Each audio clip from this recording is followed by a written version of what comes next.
I was reading a book titled Psychopathologies of the Adult to try to understand myself and to try to understand God. And um, those of you who have read the Bible, especially the Old Testament or the Quran, may wonder why God is so angry and conflicting within himself in these holy books.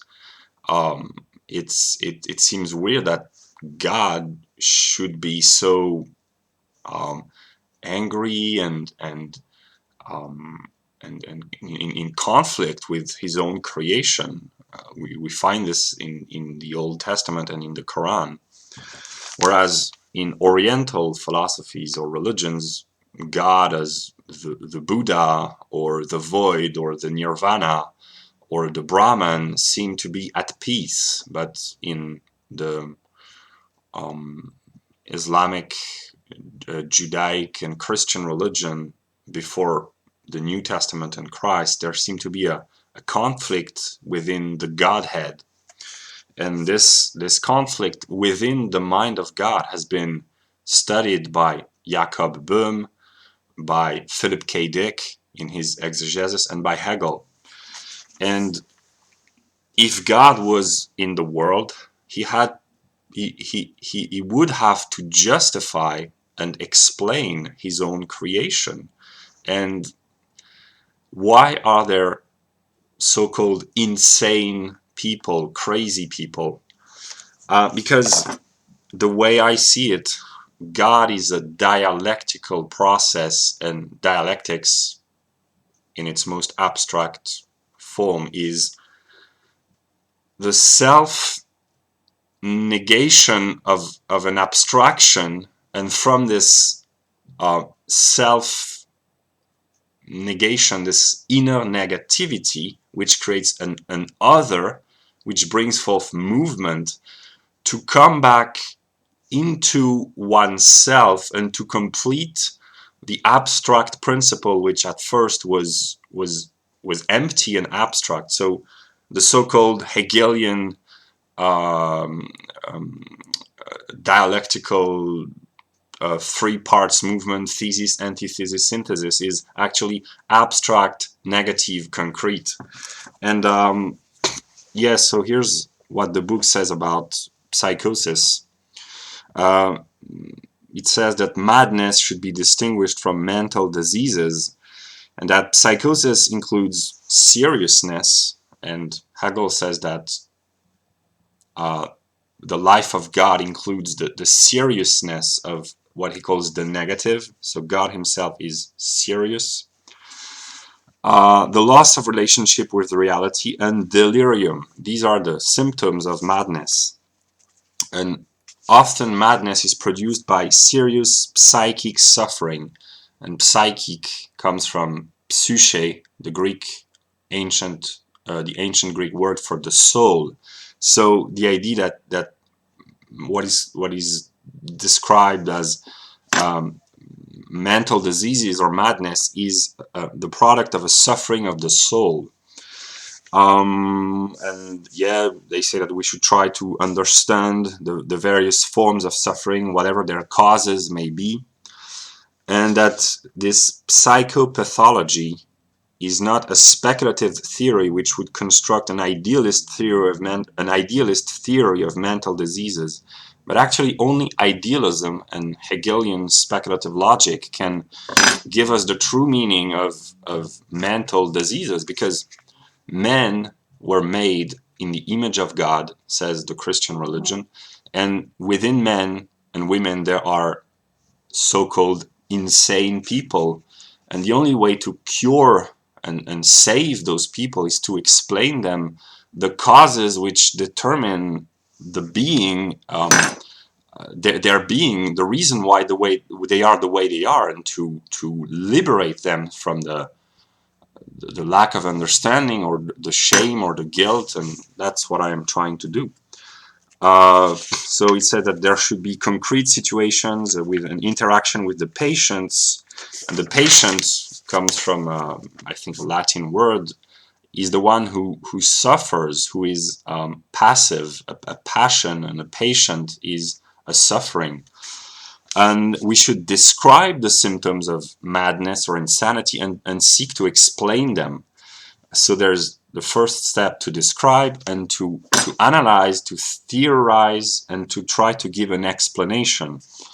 Yeah, we should interpret the various elements that we meet in the relationship with the patient. They say that psychosis emerges from a fundamental trouble, but the fundamental in English, I think the word is the ground. What is fundamental is that which comes from the ground of all things. And the fundamental problem, and there's this quote by Homer Simpson, which says, alcohol, the cause of and solution to all of life's problems. And dialectics, in Hegel's view, and in my view also, dialectics is the cause of and solution to all of the world's problems. And the fundamental determination, if we can speak of a determination of God, is dialectics, this process of self-negation. And if men are made in the image of God, they all carry within themselves this inner negativity, which is the cause of all suffering. And they seek to fill the void or to reestablish the fullness of being.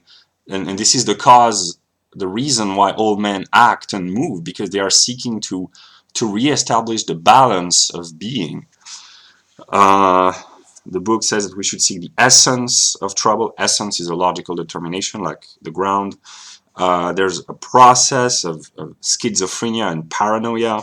Schizophrenia is the splitting of the mind, but Hegel's logic, which is the presentation of God in his eternal essence before the creation of the finite world and the finite mind, is a schizophrenic logic. It's a dialectical logic and a speculative logic, because the mind separates itself from itself, and what he calls der Verstand, the understanding, which, if you want an illustration, is the Anglo-Saxon mind, is always a dualistic mind, and it uses only one hemisphere of the brain. It is always analytical and always separates, and we must transcend the understanding not by leaving it aside, but by dialectically transcending it and using rationality, as Hegel means it, is speculative philosophy, and adopt a non-dualistic view of the whole, which of course is very difficult, but is the only way to mental balance.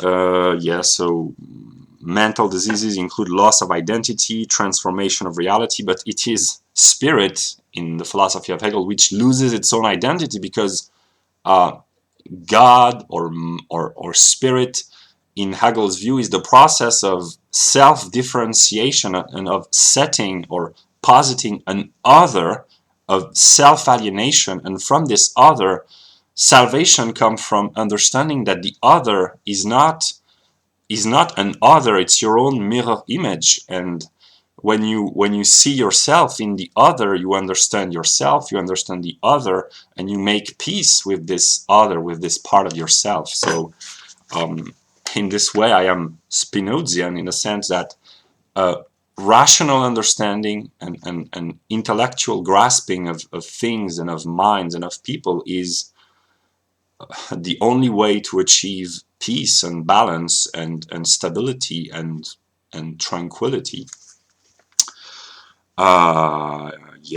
Then he says that for every mental disease we should explain why and how. Then there's the heuristic, which means the discovery of the disease, and the hermeneutics, which is the understanding and the meaning of the disease.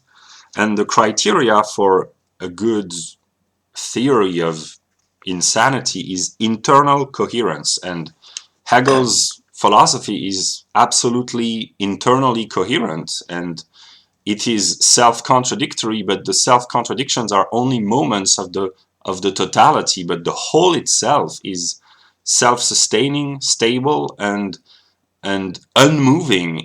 These are only the parts within the whole which are in movement. And then they talk about depression, what Spinoza called negative affects, or sadness, affects of sadness. Then neurosis, psychosis, and the anxiety of fragmentation, which are linked to a fusional, I don't know if it's an English word, a fusion relationship with the object. And this is precisely Hegel's philosophy, that men are fragmented and separated from God. They are fragments of the one divine mind, the one divine totality, and in order to reestablish inner peace and stability and fulfillment, they must fuse with the totality. So yeah, what I can say is, and then they talk about hallucinations, illusions, that the patient thinks that he's being persecuted by an external agent, that his thoughts are controlled by an other. But Hegel's philosophy teaches us that the one other which controls all our thoughts is the eternal logical idea, and it's not an other, it constitutes our very essence. So when we understand ourselves as being determined by the eternal logical idea, we liberate ourselves, and this is the only liberation, the salvation through Gnosis. So I will stop there, but I just want to express that mental diseases can be rationally explained within the Hegelian paradigm, and yeah.